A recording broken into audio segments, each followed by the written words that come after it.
Hello students, আজি মই তোমালোকৰ লগত বিহাইভ বুকখনৰ পোয়েট্ৰি সেকশনত থকা The Road Not Taken অৰ্থাৎ ভ্ৰমণ নকৰা পথ নামৰ কবিতাটো আলোচনা কৰিবলৈ লৈছো। সো এই পয়েমটো ডিসকাস কৰাৰ আগতে তোমালোকে জানিব লাগিব যে এই পয়েমটোৰ ৰাইটাৰ বা পোয়েটজনৰ নামটো কি হয়। So the poet of the poem The Road Not Taken is Robert Frost. So এই যিজন ৰবাৰ্ট ফ্ৰষ্ট নামৰ কবি তেওঁৱে The Road Not Taken পয়েমটো লিখি উলিয়াইছিলে। সো Robert Frost আসলে এজন famous American poet, এজন বিখ্যাত আমেৰিকান কবি। সো আমি অলৰেডি পয়েমটো কোনে লিখিছিলে হেতু গম পালো, পয়েট কোন জানিলা ৰবাৰ্ট ফ্ৰষ্ট। সো এই পয়েমটোৰ জৰিয়তে ৰবাৰ্ট ফ্ৰষ্টেনো আমাক কি এটা মেসেজ বা কি এটা লেসন দিব বিচাৰিছে হেতু আমি এক্সপ্লেনেশন খিনি চোৱাৰ আগতে জানি ল'ব লাগিব। সো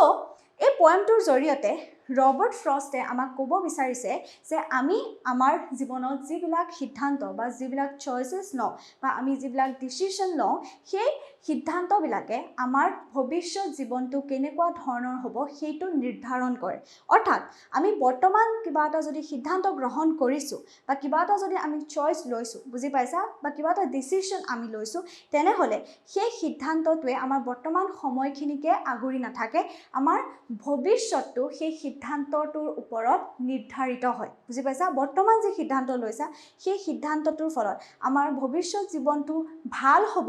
নে বেয়া হ'ব সেইটো সিদ্ধান্তটোৱে নিৰ্ধাৰণ কৰে। ওকে, সো সেই কাৰণে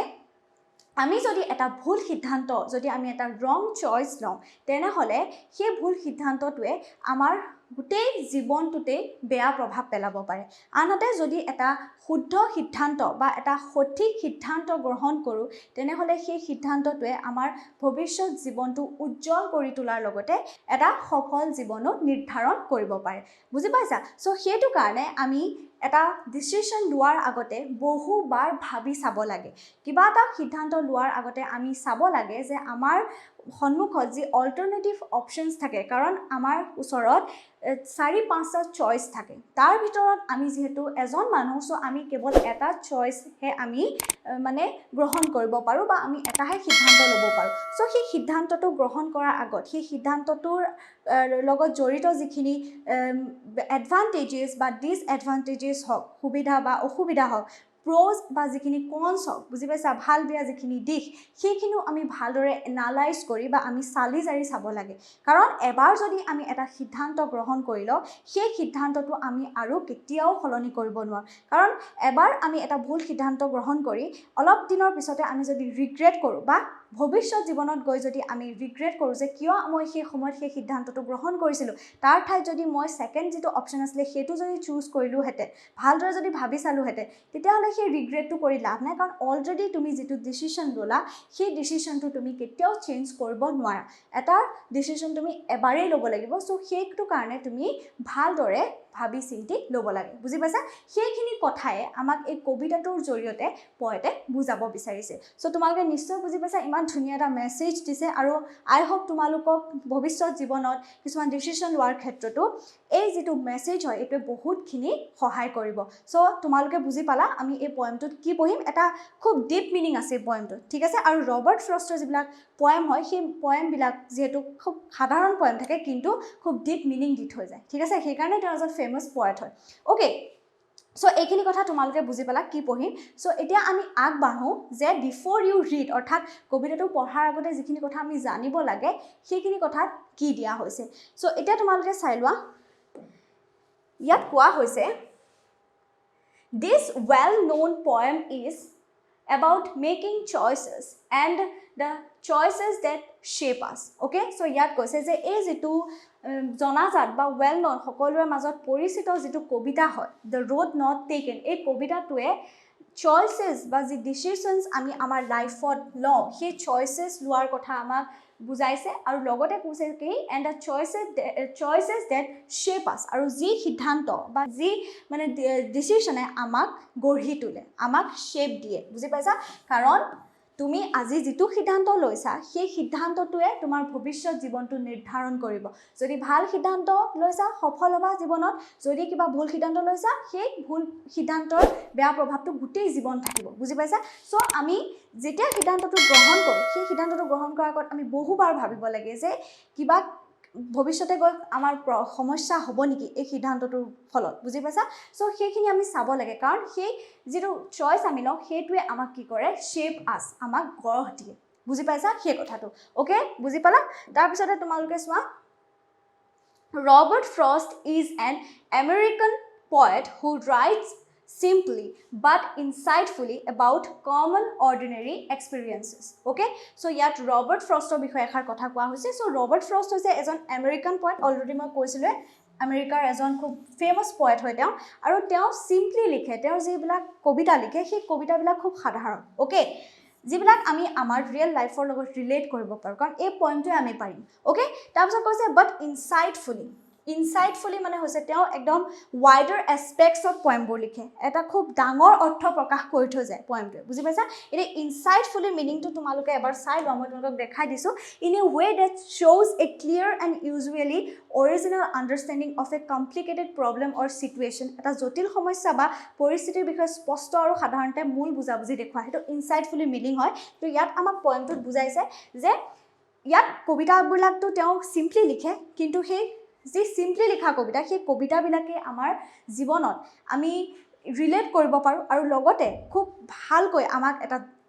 একদম অন্তৰ্নিহিত অৰ্থ প্ৰকাশ কৰি দিয়ে বুজি পাইছা এটা খুব ইনসাইটফুলি আমি সেই তেওঁৰ কবিতাবিলাকত দেখা পাওঁ বুজি পালা তাৰপিছত কৈছে about common ordinary experiences আৰু লগতে কি কৰে যে যি সাধাৰণ যিবিলাক মানে অৰ্ডিনাৰী সাধাৰণ যিবিলাক মানুহৰ এক্সপেৰিয়েন্সেছ থাকে অভিজ্ঞতা সেইবোৰৰ ওপৰত তেওঁ লিখে সিম্পলি হয় আৰু লগতে ইনসাইটফুলি লিখে ডিপ মিনিং শো কৰে আৰু লগতে সেইবোৰ কবিতাবোৰ সাধাৰণ আৰু যি মানে অৰ্ডিনাৰী এক্সপেৰিয়েন্সেছ থাকে সাধাৰণ যিবিলাক মানুহৰ অভিজ্ঞতা হয় জীৱনত বা বিভিন্ন ক্ষেত্ৰতে হয় সেই অভিজ্ঞতাবিলাকৰ ওপৰত লিখে ঠিক আছে সেইকাৰণে আমি ৰবাৰ্ট ফ্ৰষ্টৰ যিবিলাক পয়েম সেইবিলাকৰ লগত আমি ৰিয়েল লাইফত ৰিলেট কৰিব পাৰো ঠিক আছে ওকে বুজি পালা সো এতিয়া তোমালোকে চোৱা ৰবাৰ্ট ফ্ৰষ্ট যিজন পয়েট হয় তোমালোকে নিশ্চয় নামটো শুনিছা সো তোমালোকৰ সাকে মনো গৈছে যে পয়েটজন দেখিবলৈনো কেনেকুৱা আছিল কবি ঠিক আছে সো এতিয়া মই তোমালোকক ইমেজ এখন দেখাইছো এজন চোৱা ৰবাৰ্ট ফ্ৰষ্ট হয় এৱে হৈছে দ্য ৰোড নট টেকেন নামৰ এই যেটো কবিতা এই কবিতাটোৰ পয়েট হয় okay আৰু এই যেটো poem হয় the road not taken is one of the most famous poems of Robert Frostৰ যিমানবিলাক বিখ্যাত কবিতা আছে তাৰ ভিতৰতে এটা বিখ্যাত কবিতা হৈছে the road not taken আৰু যেটো তোমালোকে এটা পঢ়িবলৈ পাবা I hope তোমালোকে এইখিনিলৈকে বুজি পাইছা এতিয়া আমি পয়েমটোৰ ফাৰ্স্ট স্ট্যান্জাটোত কি কোৱা হৈছে চাই লওঁ আহা আৰু পয়েমটোৰ এই ফাৰ্স্ট স্ট্যান্জাটোত যিখিনি লাইনস দিয়া হৈছে আৰু লগতে বাকি যিকিটা স্ট্যান্জাছত যিখিনি লাইনস আছে তাৰ যেটো লিটাৰেল মিনিং হয় হেতুটো মই তোমালোকক বুজাই দিম প্লাস এই লাইনসখিনিৰ পৰা কবিয়ে আমাক কি এটা ডাইৰেক্ট মেসেজ দিব বিচাৰিছে লগতে হেতু বুজাই দিম ঠিক আছে সো প্ৰথমতে আমি ফাৰ্স্ট স্ট্যান্জাটো স্টাৰ্ট কৰো সো আমাক লাইনটো কি কৈছে চোৱা প্ৰথম স্ট্যান্জাটোত ইয়াত কোৱা হৈছে যে two roads diverged in a yellow wood ইয়াত কৈছে যে এখন হালধীয়া ৰঙৰ অৰণ্যত দুটা ৰাস্তা পৃথক হৈছে ঠিক আছে সো ইয়াত আমাক বুজাইছে যে two roads মানে দুটা ৰাস্তা আছে আৰু সেই ৰাস্তা দুটা কি হৈছে যে ডাইভাৰ্জড হৈছে ডাইভাৰ্জড মানে পৃথক হৈ যোৱা বুজি পাইছা সো এতিয়া তোমালোকক মই দেখুৱাই দিছো চোৱা meaning to প্ৰথমতে diverged or যে ইয়াত কি বুজাইছে যে move away in separate directions বা separated and took a different direction পৃথক দিশত যোৱা কেতিয়াবা যদি তোমালোকে কৰবাত ভ্ৰমণ কৰা তেনেহলে দেখা পাবা যে তোমালোক যেটো ৰাস্তাত গৈ আছা সেই ৰাস্তাটোত কি হয় যে এটা সময়ত গৈ পেলাই দুফালে দুটা ৰাস্তা গুচি যায় বুজি পাইছা মানে সেই ৰাস্তাটো এটা ৰাস্তা এটা বেলেগ দিশত যায় আৰু আনটো ৰাস্তা এটা বেলেগ দিশত যায় মানে হেতুকে ডাইভাৰ্জড হৈ যোৱা বুলি কয় যেটা দুয়োফালে দুটা ৰাস্তা ফাটি যায় এটা ৰাস্তাৰ পৰা ওকে সো হেতু ডাইভাৰ্জড বুলি কোৱা হৈছে আৰু এই যি দুটা ৰাস্তা আছে এই ৰাস্তা দুটা পৃথক হৈছে কোড বুলি কৈছে তাকো চোৱা তোমালোকে in a yellow wood okay যে এখন হালধীয়া ৰঙৰ অৰণ্যত হৈছে ওকে yellow মানে হালধীয়া জানাই সো এটা আমাক অৰণ্যৰ কথা কোৱা হৈছে তাকো হালধীয়া ৰঙৰ অৰণ্য তোমালোকৰ মনত প্ৰশ্ন নিশ্চয় উদয় হৈছে যে এখন অৰণ্য হালধীয়া বুলি কিয় কৈছে হিউজা বুলি ক'ব পাৰিলে হেতেন কাৰণ অৰণ্য এখনত কি থাকে যে গছগছনি বিলাকৰ যিবিলাক লিভস থাকে পাত বিলাকৰ ৰংটো হিউজা থাকে হয় না কিন্তু ইয়াত আমাক কবিয়ে যিখন অৰণ্যৰ কথা মানে ডেসক্ৰাইব কৰিছে বুজি পাইছা সেই অৰণ্যখনক এখন শৰৎ কালৰ যিখন হালধীয়া ৰঙৰ অৰণ্য সেইখনক পৰ্ট্ৰে কৰিছে ঠিক আছে মানে মানে অটম সিজনত অৰণ্য এখনৰ যিবিলাক মানে পাতবিলাক থাকে বা গছ-গছনি থাকে সেইবিলাকৰ কি হৈ যায় যে কালাৰটো ইয়েলো কালাৰ হৈ যায় বুজি পাইছা মানে হালধীয়া ৰঙৰ হৈ যায় সেইকাৰণে ইয়েলো উড বুলি কোৱা হৈছে ওকে সো সেইকাৰণে ইয়াত কৈছে যে ইয়েলো কালাৰ এখন অৰণ্য দুটা ৰাস্তা ডাইভাৰ্স হৈছে সো মই তোমালোকক ইয়েলো উড কি হয় হেতু বুজাই দিছো তোমালোকে চাই লোৱা মিনিংটো So yellow wood mane hoise swa je a forest that has trees with leaves turned yellow an indication to the autumn season a forest with decomposing leaves mane horat kalor sin sorupe halodia pator gos thoka oronyo okay so tumalke monot rakhiba je autumn seasonot ki hoy je অৰণ্য হক যি dance forest থাকে বহুত গছ-গছনিৰ ভৰা ঘন গছ-গছনিৰ ভৰা যিবিলাক অৰণ্য সেইবিলাকৰ কি হয় যে যিবিলাক ট্ৰিজ থাকে মানে গছ-গছনি আৰু লগতে ট্ৰিজ বিলাকৰ যিবিলাক লিভস থাকে পাতবোৰৰ কালাৰটো কি হৈ যায় ইয়েলো অথা হালধীয়া ৰঙলৈ পৰিৱৰ্তিত হৈ যায় সেউজীয়াৰ পৰা হালধীয়া হৈ যায় দেখিবলৈ খুব ধুনীয়া লাগে কেতিয়াবা যদি তোমালোকে ক'বাত যোৱা চাবা অৰণ্য এখনত যদি তোমালোকে যোৱা তেনেহলে তোমালোকে দেখিবা যে কালাৰটো কি হৈ যায় ইয়েলো হৈ যায় পাতবিলাকৰ ঠিক আছে সো হেকানে কি বুজাইছে অটম সিজনৰ এখন যি ফৰেষ্ট হয় সেইখনক ইয়াত পৰ্ট্ৰে কৰা হৈছে আৰু লগতে কোৱা হৈছে যে এখন অৰণ্য ফৰেষ্ট হয় যিখন কি হয় যে ডিকম্পোজিং লিভস ওকে মানে পাতবিলাক কি হয় হালধীয়া ৰঙৰ যিবিলাক পাত থাকে সেইবোৰ খৰে মানে মাটিলে খৰি পৰে আৰু খুব ধুনীয়া লাগে ওপৰটো হালধীয়া হৈ যায় তলখনো পাতেৰে গটে হালধীয়া হৈ থাকে ওকে মই তোমালোকক দেখা দিম ইমেজ এখন এটা তোমালোকে বুজি পালা তাৰ পিছত আমি নেক্সট চাই লওঁ আহা কি কৈছে Next কৈছে and sorry I could not travel boat এটা পয়টা কৈছে যে মই দুখিত যে মই এই যি টু roads আছে দুইটা ৰাস্তাতে মই ট্ৰেভেল কৰিব নোৱাৰো বা ভ্ৰমণ কৰিব নোৱাৰো বুজি পাইছা সো এতিয়া কিয় কৈছে তেনেকে কাৰণ পয়েট হৈছে কি এজনী মানুহ হয় না তেটো দুজন মানুহ নহয় সো এজন মানুহে হে যি দুটা ৰাস্তা ডাইভাৰ্সড হৈছে অৰণ্যখনত সো তে এটা ৰাস্তাহে চুজ কৰিব লাগিব তে এটা ৰাস্তাতে যাব লাগিব দুইটা ৰাস্তাটো তে ট্ৰেভেল কৰিব নোৱাৰে ন হেতু ইম্পসিবল কথা সো হেকানে কৈছে যে সৰি যে মই দুখিত হয় যে মই এই যি দুটা ৰাস্তা আছে টু roads এইটা মই দুইটাতে বোথ মানে টু roadsৰ কথা কৈছে এই দুটাত মই একেলগে ট্ৰেভেল কৰিব নোৱাৰো একেলগে যাব নোৱাৰো বুজি পাইছা কি কথাটো কোৱা হৈছে ওকে তাৰ পিছতে কৈছে যে and be one traveler long I stood আৰু লগতে কৈছে যে এজন মই ট্ৰেভেলাৰ হম মই এজনেই সেই অৰণ্যখনত ভ্ৰমণকাৰী হয় আৰু মই এজন ট্ৰেভেলাৰ হিচাপে সেই অৰণ্যখনৰ যি দুটা ৰাস্তা যিখিনি ঠাইত ডাইভাৰ্সড হৈছে মানে যিখিনি ঠাইত পৃথক হৈছে সেইখিনিতে ৰখি পেলাই মই দীঘলীয়া সময় ধৰি পেলাই দুইটা ৰাস্তা অবজাৰ্ভ কৰিছো বুজি পাইছা দুইটা ৰাস্তা তেওঁ অবজাৰ্ভ কৰিছে যে তেওঁ কোনটো ৰাস্তাত যাব ঠিক আছে সো হেতুৱে কৈছে যে and be one traveler মানে এজন ট্ৰেভেলাৰ হিচাপে ভ্ৰমণকাৰী যি হয় ঠিক আছে ট্ৰেভেলাৰ মিনিংটো সোৱা মই দেখাই দিছো যে person travelling from one place to another তাৰপিছত কৈছে যে a person who often travels এঠাইৰ পৰা আন ঠাইলৈ ভ্ৰমণ কৰা ব্যক্তি বা প্ৰায় ভ্ৰমণ কৰা ব্যক্তি বা ভ্ৰমণকাৰীক আমি ইংলিছত ট্ৰেভেলাৰ বুলি কওঁ আৰু তেওঁ যেহেতু এজনেই ট্ৰেভেলাৰ এজনেই ভ্ৰমণকাৰী হয় সেই ৰাস্তাটোত তেওঁ যাবলগীয়া সো হেতু কাৰণে তেওঁ কৈছে যে মই যেহেতু দুইটা ৰাস্তা চুজ কৰিব নোৱাৰো এটাই কৰিব লাগিব আৰু হেতু কাৰণে মই চাইছো বহুত সময় ধৰি মই অবজাৰ্ভ কৰিছো দুইটা ৰাস্তাকে যে কোনটো যা ওকে তাৰ পিছত তোমালোকে চাই লোৱা নেক্সট কি কৈছে আৰু লং আই ষ্টুড আৰু মই দীঘলীয়া সময় ধৰি বহু সময় ধৰি পেলাই মই হেকিনতে থিয় হৈ পেলাই মানে হে ডাইভাৰ্স যিখিনি আছে হেকিনতে থিয় হৈ মই চাই আছো মানে ওকে বুজি পাইছা তাৰ পিছত এতিয়া তোমালোকক মই এখন ইমেজ দেখাম বাকি আৰু দুটা লাইন আছে ইয়াত মই বুজাই দিম ফাৰ্স্টে তোমালোকে ইমেজখন চোৱা তেতিয়া বুজিবা ভালকে আৰু ওকে সো এতিয়া তোমালোকক মই ইয়েলো উড অৰ্থাৎ এখন অৰণ্য কেনেকুৱা হয় অটম সিজনত হেতু দেখাইছো তোমালোকে ইমেজখন চোৱা এখনে হৈছে এখন ফৰেষ্ট যিখনত কি হৈছে যে যিবিলাক গছৰ পাত আছে দেখিছা লিভস বিলাক ইয়েলো কালাৰ হৈ গৈছে আৰু তলত গছৰ পাত খৰিছে দেখিছা আৰু পৰি আছে এনেকা পাতবোৰ কৰি আৰু এই শৰৎ কালত এখন অৰণ্য দৃশ্যটো এনেকুৱা লাগে দেখিবলৈ বুজি পাইছা কিমান ধুনীয়া চোৱা আৰু এইখিনতে তোমালোকে মন কৰা যে টু roads বুলি কৈছে ন পয়েটে যে এইখিনতে কি হৈছে ৰাস্তাটো ডিভাইড হৈছে বুজি পাইছা এফালে এটা গৈছে এফালে এটা গৈছে বুজি পালা সো পয়েটে কি কৰিছে যে তেওঁ এইখিনতে থিয় হৈছে তেওঁ থিয় হৈ পেলাই বহু সময় ধৰি তেওঁ ভাবিছে বুজি পাইছা তেওঁ অবজাৰ্ভ কৰিছে এই দুয়োটা ৰোডকে যে তেওঁ এতিয়া কোনটো ৰোডত তেওঁ খুজ দিব বা কোনটো ৰোডত তেওঁ চুজ কৰিব ঠিক আছে কাৰণ তেওঁটো এজন ট্ৰেভেলাৰ হয় ওয়ান ট্ৰেভেলাৰ তেওঁ দুইটা ৰাস্তা চুজ কৰিব নোৱাৰে বুজি পাইছা এটাতে যাব লাগিব সেইকাৰণে কৈছে যে মই দুইটা ৰাস্তা ট্ৰেভেল কৰিব নোৱাৰো হেতু কাৰণে মই দুখিত ওকে বুজি পালা তাৰ পিছতে তোমালকে নেক্সট লাইনস কিটা চোৱা ওকে ইয়াত কৈছে and looked down one as far as I could to where it bent in the undergrowth. এতিয়া আমাক এই দুটা লাইনত কবিয়ে কি কৈছে চোৱা ইয়াত কৈছে যে মোৰ চকুৰে যিমান দূৰলৈকে ঢুকি পায় বা মই যিমান দূৰলৈকে চালে মোৰ চকুৰে মনিব পাৰো সিমান দূৰলৈকে মই এই ৰাস্তা দুটাক অবজাৰ্ভ কৰিছো ঠিক আছে মানে কি বুজাইছে চোৱা যে আমি অলৰেডি জানো যে কবিয়ে সেই যি দুটা ডাইভাৰ্স ৰোডস হয় দুটা যি পৃথক হোৱা যি দুটা ৰাস্তা সো সেই দুটা ৰাস্তাত ভ্ৰমণ কৰিবলগীয়া তেওঁ ওয়ান ট্ৰেভেলাৰ হয় এজনেই তেওঁ ভ্ৰমণকাৰী আৰু সেই কাৰণে তেওঁ দীঘলীয়া সময় ধৰি সেই ৰাস্তা দুটাক তেওঁ অবজাৰ্ভ কৰিছে যে তেওঁ কোনটো ৰাস্তাত তেওঁ খোজ দিব বুজি পাইছা সো সেইটো কাৰণে কৈছে যে তেওঁ সেই এজন ভ্ৰমণকাৰী হিচাপে তেওঁৰ চকুৰে যিমান দূৰলৈকে মানে দেখা পায় যিমান দূৰলৈকে তেওঁ চকুকেইটাই মনিব পাৰে ৰাস্তা দুটাতনো কি আছে সিমান দূৰলৈকে তেওঁ সেই ৰাস্তা দুটাক চাইছে ঠিক আছে অবজাৰ্ভ কৰিছে আৰু লগতে কৈছে যে ৰাস্তা দুটানো ক'ত শেষ হৈছেটো তেওঁ হেতু দেখিব নোৱাৰে বুজি পাইছা কাৰণ অৰণ্যৰ মাজত আছে ৰাস্তা দুটা হয় নাই সো তেওঁ যিমান দূৰলৈকে পাৰে সিমান দূৰলৈকে চাব পাৰিব চকুৰে যিমান দূৰলৈকে দেখে ওকে শেষ ক'ত হৈছেটো হেতু তেওঁ নেদেখিব কাৰণ কিয় চোৱা যে two where it bent in the undergrowth আৰু কৈছে যে এই যি টু ডাইভাৰ্স ৰোডস আছে এই দুটা ৰাস্তা কি হৈছে বেন্ট হৈ পেলাই ওকে বেন্ট মানে হৈছে চোৱা কি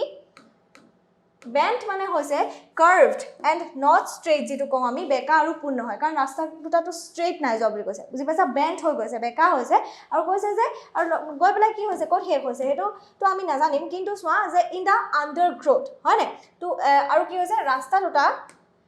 যি তোমাৰ আন্ডাৰগ্ৰোথ মানে হৈছে ঘন জোপোহা গছ অৰণ্যৰ মাজত থকা যেটো dense growth of plants and bushes থাকে সেই dense growth of plants and bushes হয়তো ৰাস্তা কিটাত আছে সো সেই ডেন্স গ্ৰোথ অফ যি প্লান্টস আছে বা ঘন জোপোহা গছ তাৰ পিছত ৰাস্তা দুটা কি আছে বা ৰাস্তা দুটা গৈ ক'ত শেষ হৈছে হেতুটো কবিৰ চকুৰে মনিব নোৱাৰে কিন্তু সেই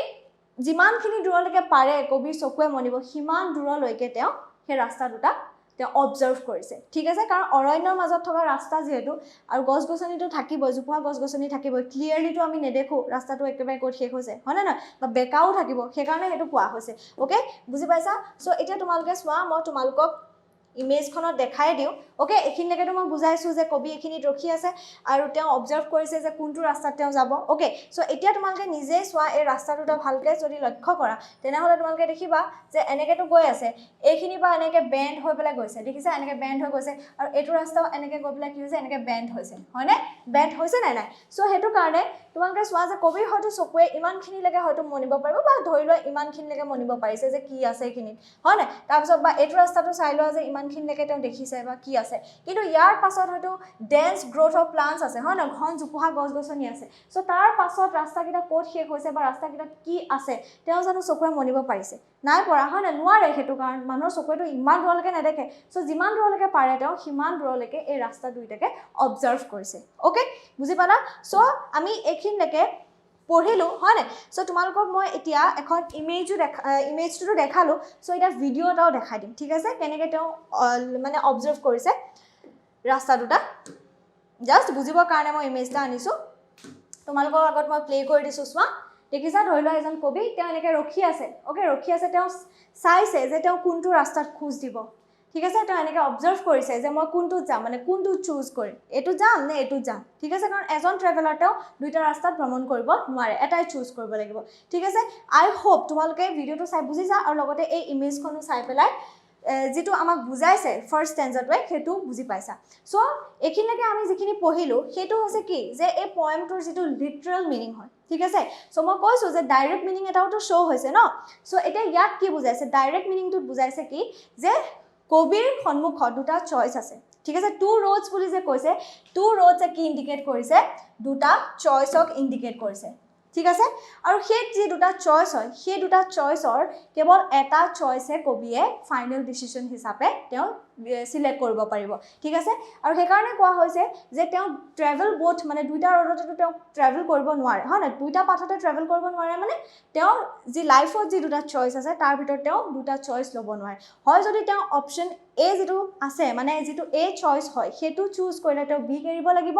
আৰু যদি বি নম্বৰ চয়েসটো আছে হেতুক যদি তেওঁ সিলেক্ট কৰে ফাইনাল ডিসিশন হিচাপে তেনেহলে যেটো এ চয়েস হয় হেতু কৰিব লাগিব হয় এ নহয় বি বুজি পাইছা সো হেতুৱে কোৱা হৈছে আৰু লগতে কৈছে যে মই যেহেতু মোৰ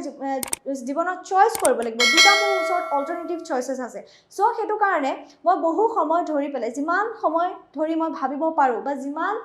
লেকে মই ভাবিব পাৰো মই যিমান চিন্তা কৰিব পাৰো সিমান লেকে মই চিন্তা কৰিছো যে মই কোনটো যাম ঠিক আছে আৰু লগতে যে কৈছে যে where it bend in the undergrowth বুলি ইয়াতো আমাক কৈছে যে ঘন জুপুহা আছে তাৰ পাছত তো ৰাস্তাটো নেদেখে হয় না যিমান দূৰলৈকে দেখে সিমান দূৰলৈকে কবি চাও পাইছে কিন্তু ইয়াত কৈছে যে কিবা এটা চয়েস লোৱাৰ আগত মানুহে সেই মানে যেটো ডিসিশন লব সেই ডিসিশনটো লোৱাৰ পাছত লাইফত কি এডভান্টেজেস তেওঁ দেখিব লাগিব বা সেই ডিসিশনটোৰ কি এডভান্টেজেস আছে বা কি ডিসএডভান্টেজেস আছে সুবিধা আছে বা অসুবিধা আছে সেইখিনিও চয়েসটো লোৱাৰ আগত চাব লাগিব হয় না নহয় কিন্তু ইয়াত কৈছে যে আমিতো ভৱিষ্যতটো আমাৰ কেনেকুৱা হ'ব বা আমি কেনেকে নিজকে গঢ়ি তুলিব পাৰিম সেটো জাস্ট আমি ডিসিশনটা লৈ নিজকে গঢ়ি বলে চেষ্টা কৰিব পাৰো হয় না কিন্তু আমি কৈ দিব নোৱাৰো যে 10 বছৰ পাছত মই মোৰ জীৱনটো এনেকৈ গঢ়িম ভৱিষ্যতটো মোৰ একদম এক্সাক্ট যেনেকুৱা আছে তেনেকুৱাই হ'ব চেঞ্জেস আহিব চ্যালেঞ্জেস আহিব বুজি পাইছা জাস্ট পসিবিলিটি আছে যে তুমি যেনেকৈ গঢ়িব বিচাৰিছা ঠিক তেনেকৈ তুমি হয়তো গঢ়িব